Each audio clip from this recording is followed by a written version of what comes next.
Tuanku adalah gelar untuk pemimpin agama atau seorang ulama terkemuka di Minangkabau yang dianggap telah menguasai ilmu agama Islam. Islam di Sumatera Barat adalah Islam Sunni. Sumatera Barat secara historis memerankan peran penting dalam komunitas Muslim di Indonesia. Islam menyebar di tanah Minangkabau secara periodik dan perlahan dengan jalan damai. Oleh karena itu, Minangkabau banyak melahirkan ulama besar di Indonesia. Ulama sekaligus pejuang kemerdekaan tidak dapat dipisahkan dari proses kemerdekaan Indonesia. Peran mereka sangat besar. Bukan hanya mengangkat moral berperang melawan penjajah, ulama juga ikut mengatur strategi dan terlibat langsung dalam peperangan. Mereka rela mengorbankan nyawa dan harta dalam berjuang demi tegaknya Republik Indonesia.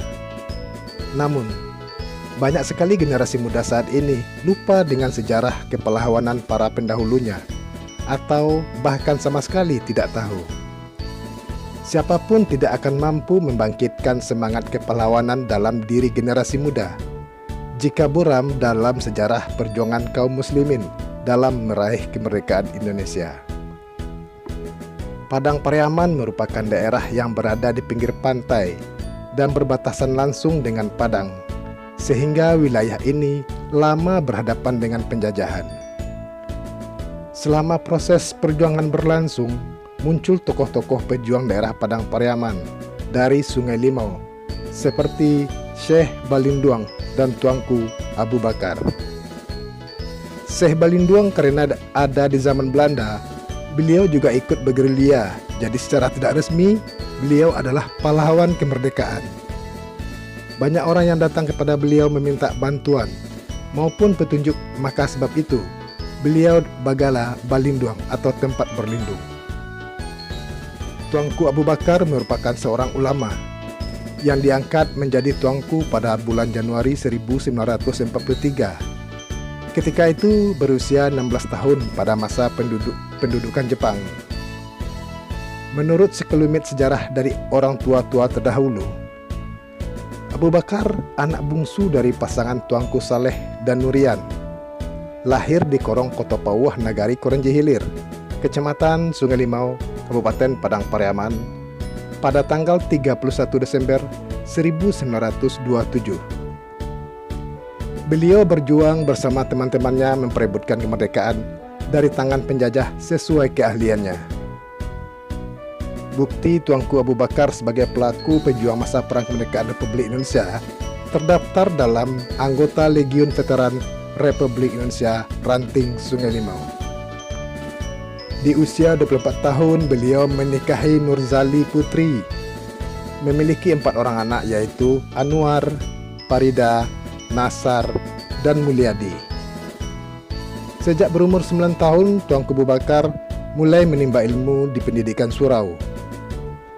Setiap hari, Tuanku Abu Bakar bergaul dengan para ulama. Tetapi pemikirannya yang sangat benci kepada penjajah, terutama orang kafir, sudah terlihat pada usia muda itu. Setiap serdadu Belanda yang lewat di depan surau sering dilempari oleh Tuanku Abu Bakar dengan batu-batu kerikil, sambil bersembunyi-sembunyi dan menembaki tentara Belanda dengan ketapel. Itulah kenakalan yang diperlihatkan sewaktu kecil, dengan alasan dia sangat membenci penjajahan dan orang-orang kafir.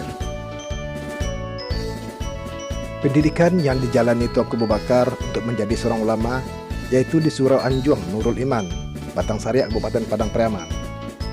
Tuanku Abu Bakar berguru kepada Tuanku Sati dari Surau Anjuang, Batang Sariak, yang merupakan murid dari Syekh Muhammad Aminullah dari Surau Matu Air, Pakandangan.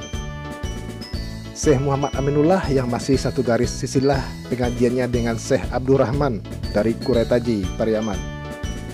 Syekh Abdurrahman merupakan murid dari Syekh Burhanuddin dari Ulak Kata Pakis, yang merupakan penyebar tarikat Satriyah di Padang Pariaman. Tuanku Abu Bakar merupakan seorang ulama Satriyah yang dikenal baik di sekitar Nagari Korenji Hilir, Sungai Limau. pada masa pendudukan Jepang tahun 1942 hingga 1945, peran Tuanku Abu Bakar sebagai ulama seperti mengajak pemuda Kuranji Hilir untuk melakukan salat berjamaah, serta memberi semangat untuk berjuang. Beliau memberi semangat untuk memperjuangkan kemerdekaan dan menyerukan perang mempertahankan kemerdekaan adalah jihad. Nah, itulah salah satu tokoh ulama dan pejuang dari Sungai Limau tahun 1942 hingga 1949. Silakan simak video-video berikutnya.